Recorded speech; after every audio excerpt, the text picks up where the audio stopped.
سلام البنات، واش اخباركم؟ لاباس عليكم؟ كنتمنى تكونوا كاملين على خير وبخير وانتم كتشاهدوا هذا الفيديو، وكنتمنى يلقاكم هذا الفيديو في احسن احوال.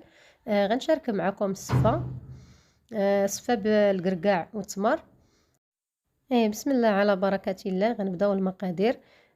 خديت صفه، نص كيلو ديال الصفه، وغندير 4 المعالق ديال الزيت العاديه، وغنلبس هاد الصفه بالزيت. كنبقى نبسبس فيها على هاد الطريقه هذه حتى كتشرب داك الزيت كامل، باش ملي كنفوروها ما كتعجنش لينا فاش كتكون كتفور.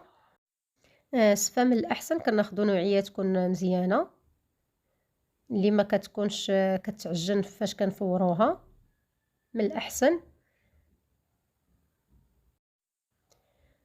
خديت كسكاس وغندير فيه هاد الصفه صافي، وغادا نديرها كتفور من 20 دقيقه حتى ل 25 دقيقه عاد باش غادي نعاود هاد الصفه.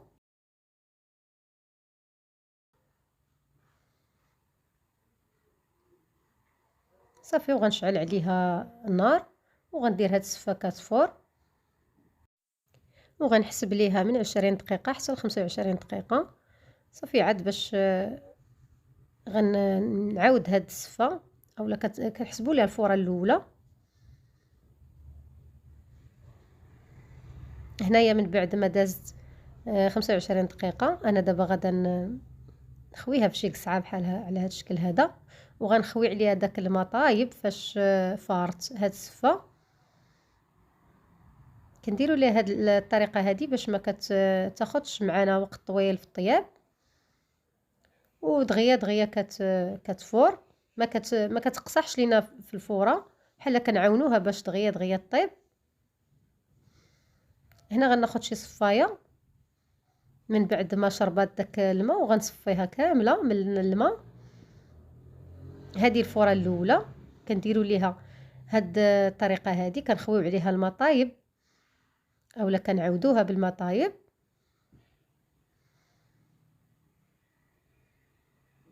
صافي كنصفيها على هاد الشكل هذا، كنرجعها للكسكاس، كنعاودو نفضوها من داك الماء باش كيتسقطر من هذاك الماء اللي كيكون فيها، وغنعاود نرجعها للقصعه.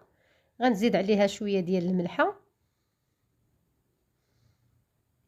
صافي، وغنفكها بيديا على هذا الشكل هذا باش ما كتبقاش لينا معقده اولا كتجينا ديك الصفه معجنه. كيف ما كتشوفوا راه الحبه ديال الصفه راها مفركه ما لاصقاش على بعضياتها كيف ما كيبان لكم. هذه الفوره الاولى، ودابا غنديروها تفور الفوره الثانيه. كنرجعها للكسكاس وكنديرها تفور الفوره الثانيه. الفوره الثانيه غنحسب ليها من 15 دقيقه حتى ل 20 دقيقه صافي، باش عاد غنطفي عليها البوطه ونعاودو نديروا لها نفس العمليه. هاد المره ما غنديروش ليها الماء طايب. هنا بعد ما فارت لينا الفوره الثانيه غنعاود نرجعها للقصعه، ما غنديرش ليها الماء طايب. هنا كنحاول نفكها على هذا الشكل هذا، كنفك دوك الحبات ديال الصفه باش ما تبقاش صفه معقده اولا صفه مجموعه كيف ما كتشوفوا، باش ما كتجيناش معجنه.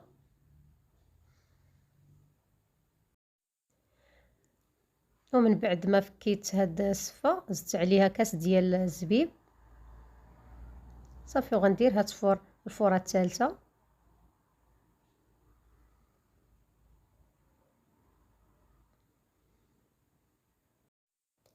هذه الفوره الثالثه تقدروا تفوروها غير 3 ديال المرات، انا غنفورها 4 ديال المرات. اللي كيبغي الصفه طايبه مزيان يفورها 4 ديال المرات، واللي كيبغي الصفه شويه تبقى واقفه يفورها 3 ديال الفورات. هنايا راه الفوره الثالثه، ومن بعد ما فارت لي الفوره الثالثه حيدتها. دابا هذه الفوره الثالثه وغنديرها تفور الفوره الرابعه والاخيره. غنفكها مزيان كيف ما كتشوفوا باش ما كتبقاش معجنه اولا كتبقى معقده. كنفكها على هذا الشكل هذا، راها سخونه. ودابا غنزيد عليها سكر سنيده سكر سنيده كتحكموا في الحلاوه اللي بغيتو اولا القياس اللي بغيتو.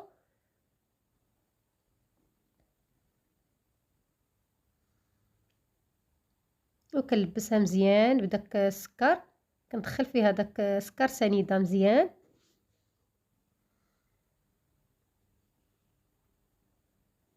وغندير هاد الفوره الرابعه والاخيره.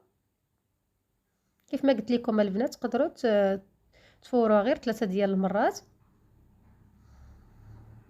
غير الفوره الرابعه ما كنعطيوهاش الوقت بزاف، كنحسبوا لها 5 دقائق من اللي كيبدا يطلع منها البخار. 4 ديال الدقائق اولا 6 ديال الدقائق صافي كنطفيو عليها باش ما كتعجنش لينا هاد السفه. هنا كانت الفوره الرابعه والاخيره.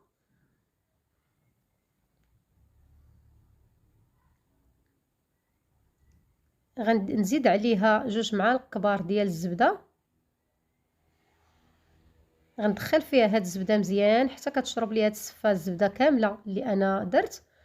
2 معالق كبار ديال الزبده.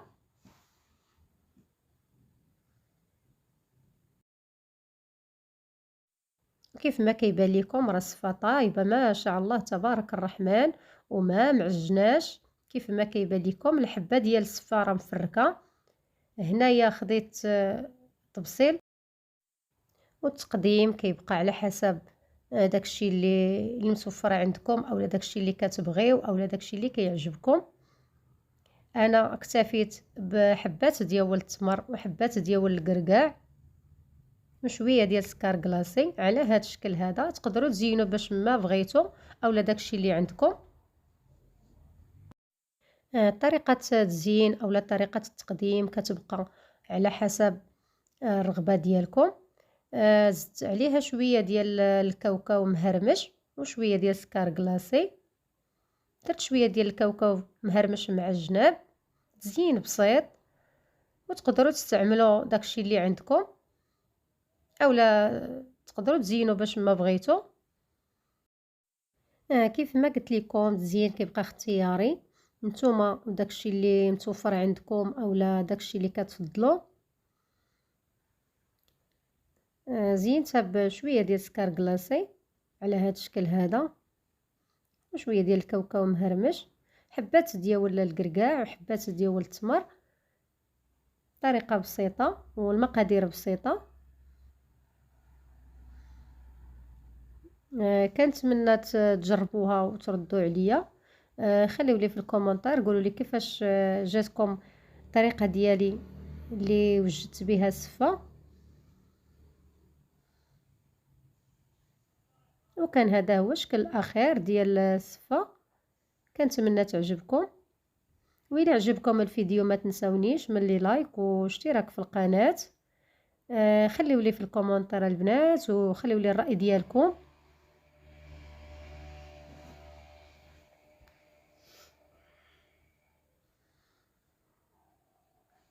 وهذا هو الشكل الاخير. والان ما بقى لي الا نقول لكم بسلامه عليكم، تبقاو على خير. خليت لكم الراحه في امان الله.